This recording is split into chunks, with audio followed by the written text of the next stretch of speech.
నమస్కారం. S Durgaiah Goud, BC political front vice chairman. Khammam జిల్లా వెలుగుమట్ల పొంగులేటి శ్రీనివాసరెడ్డి ప్రాతినిధ్యం వహిస్తున్నటువంటి ఖమ్మం లోపల పేద దళిత బడుగు బలహీన వర్గాలకు సంబంధించినటువంటి చాలామంది దాదాపు 600 కుటుంబాలు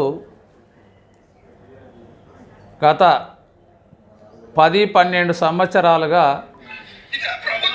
అక్కడే నివాసం ఉంటూ చాలామంది ఎన్నో యాస ప్రయాసాల కోర్చి ఈ ఖమ్మంలో జరిగినటువంటి సంఘటన రాష్ట్ర ప్రభుత్వం చాలా దుర్మార్గంగా పేదలు ఎంతో కష్టపడి పైసా కూడబెట్టి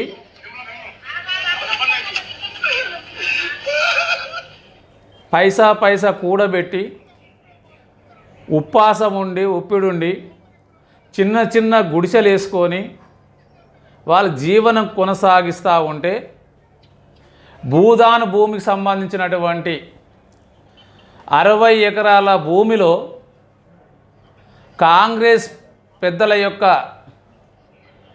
డేగ కన్నుతోటి ఈ పేదలను ఏ విధంగానైనా ఇక్కడి నుంచి తరిమేయాలనేటువంటి ఉద్దేశంతో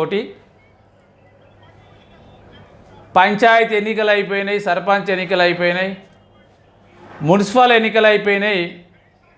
ఇంకా వీళ్ళతోటి ఏం పని అని చెప్పేసి మొన్నటి వరకు 2 ఎలక్షన్లో భాగంగా గడప తిరిగి మాది పేదల ప్రభుత్వం, మాది బడుగు బలహీన వర్గాల ప్రభుత్వం, పేదలకు ఇల్లు కట్టుకోవడానికి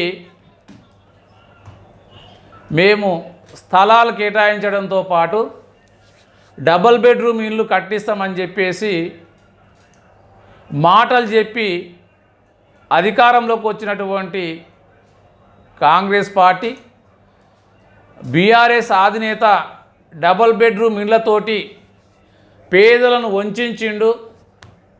కాబట్టి మేము అట్లా కాకుండా బడుగు బలహీన వర్గాలకు ఇండ్లు కట్టియడంతో పాటు వాళ్లకు సాగు యోగ్యమైనటువంటి సాగు చేస్తున్నటువంటి ఎంతో దళిత గిరిజన ఆదివాసీ కులాలకు సంబంధించినటువంటి పోడు భూములకు పట్టాలు ఇస్తామని చెప్పినటువంటి రాష్ట్ర ప్రభుత్వం, మంత్రి పొంగులేటి శ్రీనివాసరెడ్డి గారు ఈరోజు పేదల ఇండ్ల మీద పొద్దున్నే జేసీబీలతోటి బండ్లతోటి పోలీస్ వ్యవస్థతోటి పొద్దున్నే వాళ్ళకి ఎలాంటి సమాచారం ఇవ్వకుండా, ఎలాంటి నోటీసులు ఇవ్వకుండా వాళ్ళని రోడ్డున పడేసేటటువంటి కార్యాచరణ ఈరోజు చేస్తున్నటువంటి సందర్భం లోపల ఈరోజు పేరుగాంచినటువంటి మీడియా సంస్థలు ఏవైతే ఉన్నాయో, ఈనాడు కానీ, ఆంధ్రజ్యోతి కానీ, TV9 కానీ, ప్రభుత్వ పత్రిక అయినటువంటి V6 కానీ, HMTV కానీ, ఏ టీవీలు కూడా అక్కడ చూపించినప్పటికీ కేవలం పేదలు బడుగు బలహీన వర్గాల యొక్క బాధలను ఎప్పటికప్పుడు వెలుగులోకి తెస్తున్నటువంటి మన తొలి వెలుగు రఘును, అదేవిధంగా కాళోజీ టీవీ శ్రీనివాస్ గారిని, వారితో పాటు 96 టీవీ సంతోష్ గారిని, రాకేష్ గారిని, నగేష్ గారిని, వాళ్ళకు తోడుగా వెళ్ళినటువంటి మిగతా యూట్యూబ్ ఛానల్ సంబంధించినటువంటి ఎంతోమంది జర్నలిస్టులను అక్రమంగా అరెస్ట్ చేసి నగరేకల్ పోలీస్ స్టేషన్లో బంధించడం జరిగింది. అంటే పేద బడుగు బలహీన వర్గాల పక్షాన మాట్లాడే పత్రికలు ఉండకూడదు, మాట్లాడే టీవీ ఛానల్ ఉండకూడదు, మాట్లాడే జర్నలిస్టులు ఉండదు. ఎవరు ఇది తప్పు అని వ్యతిరేకిస్తే వాళ్ళ మీద దాడులు, గత ప్రభుత్వం చేసినటువంటి కార్యక్రమాన్ని ఈరోజు రేవంత్ రెడ్డి ప్రభుత్వం కూడా చేస్తూ ఉంది. గత ప్రభుత్వం లోపల ఇదే రఘును కేవలం వెజిటేబుల్ కోసం అని చెప్పేసి మార్కెట్కి వస్తే అక్కడ నుంచి ఎత్తుకుపోయి అక్రమంగా అరెస్ట్ చేసి ఆ రోజు జైల్లో పెట్టడం జరిగింది. ఆ రోజు క్యూరిస్ మల్లన్నటువంటి వాళ్ళని ఎత్తుకువెళ్ళి జైల్లో పెట్టడం జరిగింది. ఆ రోజు వ్యతిరేకించినటువంటి కాంగ్రెస్ ప్రభుత్వం, వ్యతిరేకించినటువంటి కాంగ్రెస్ పెద్దలు మేము అధికారంలోకి వస్తే ప్రశ్నించేటటువంటి జర్నలిస్టు మిత్రులను కానీ మీడియా మిత్రులను కానీ మేము గౌరవిస్తామని చెప్పినటువంటి ఈ ప్రభుత్వ పెద్దలు ఈరోజు అక్కడ ఉన్నటువంటి వాళ్ళ యొక్క స్థానికులుగా ఉన్నటువంటి పేదలు, అక్కడ మహిళలు, చిన్నపిల్లలు, అక్కడ ఎలాంటి కరెంటు లేదు, వసతులు లేకున్నప్పటికీ కూడా వాళ్ళు 10-12 సంవత్సరాలుగా కేవలం ఆ 60 ఎకరాలకు సంబంధించినటువంటి భూదాము భూముల్లో 600 ఇండ్లు అంటే దాదాపు 2500 మంది జనాలు ఉన్నటువంటి వాళ్ళ మీద పడి ఈ విధంగా వాళ్ళు సంపాదించుకున్నటువంటి ఏదైతే ఉండో తిని బండారాలు కావచ్చు, వాళ్ళు సంపాదించుకునే చిన్న చిన్న వస్తువులు కావచ్చు, అవి వాళ్ళు ఏమి కూడా సర్దుకోకుండానే ఈ పోలీసులను పెట్టేసి ఈరోజు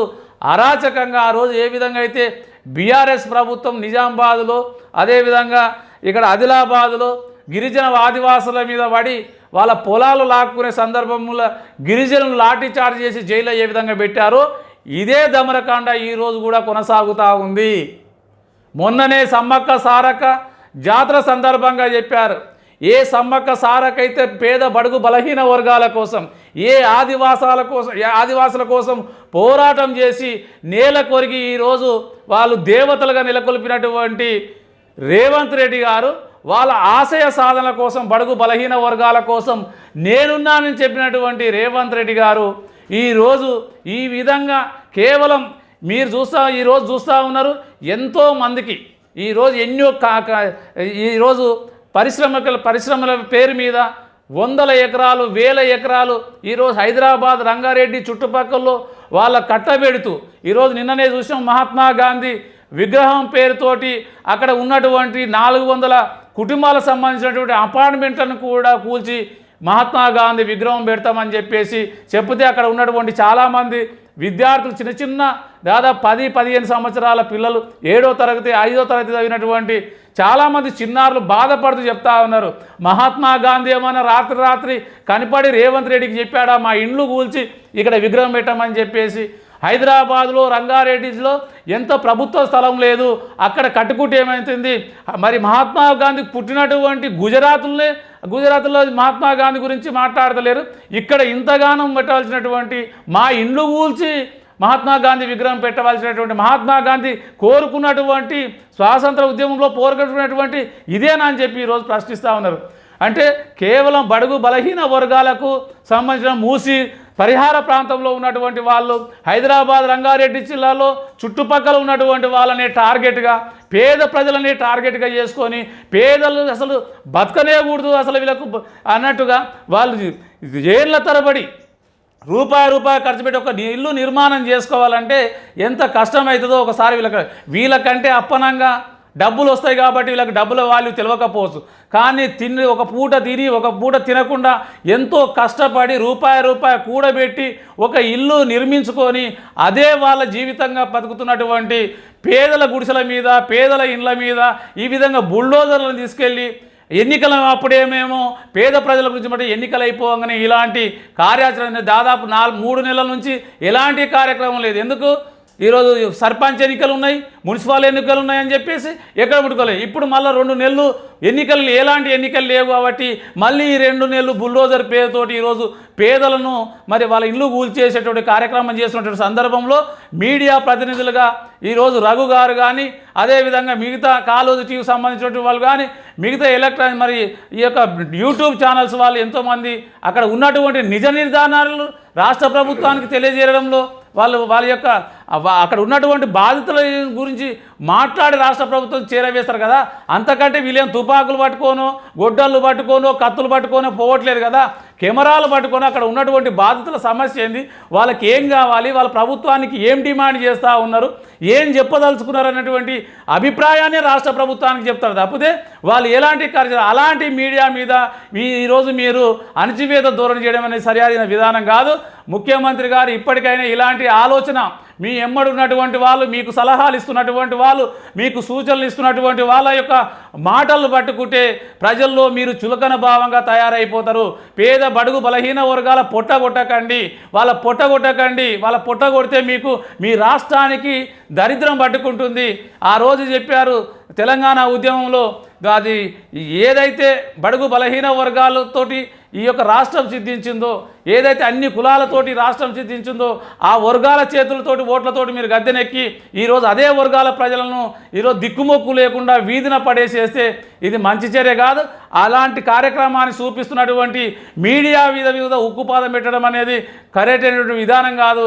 ఇప్పటికైనా మీరు మార్పు చెందండి. అరెస్టు చేసినటువంటి జర్నలిస్టులను వెంటనే విడుదల చేయాలి, బేషరతుగా వాళ్ళకు క్షమాపణ చెప్పాలని చెప్పేసి ఈ బీసీ పొలిటికల్ ఫ్రంట్ తరఫున ఈ రాష్ట్ర ప్రభుత్వానికి విజ్ఞప్తి చేస్తా ఉన్నాను. నమస్తే.